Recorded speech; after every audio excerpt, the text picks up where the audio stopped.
প্রতি পূর্ণিমার মধ্যরাতে একবার আকাশের দিকে তাকাই।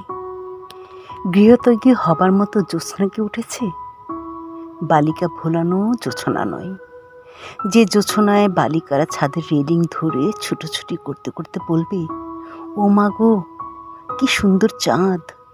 নবদম্পতির জ্যোৎস্নাও নয়, যে জোছনা দেখে স্বামী গাঢ় স্বরে স্ত্রীকে বলবে, দেখো দেখো নিতু, চাঁদটা তোমার মুখের মতোই সুন্দর। কাজলা দিদির স্যাঁতসেঁতে জোছনা নয়, যে জোছনা বাসি স্মৃতিপূর্ণ ডাস্টবিন উল্টে দেয় আকাশে।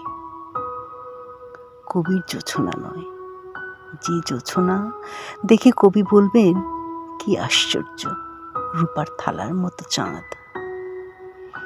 আমি সিদ্ধার্থের মতো গৃহত্যাগী জোছনার জন্য বসে আছি, যে জোছনা দেখা মাত্র গৃহের সমস্ত দরজা খুলে যাবে, ঘরের ভেতরে ঢুকে পড়বে বিস্তৃত প্রান্তর।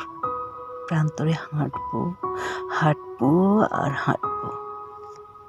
পূর্ণিমার চাঁদ স্থির হয়ে থাকবে মধ্য আকাশে, চারদিক থেকে বিবিধ কণ্ঠ ডাকবে, আয় আয় আয়।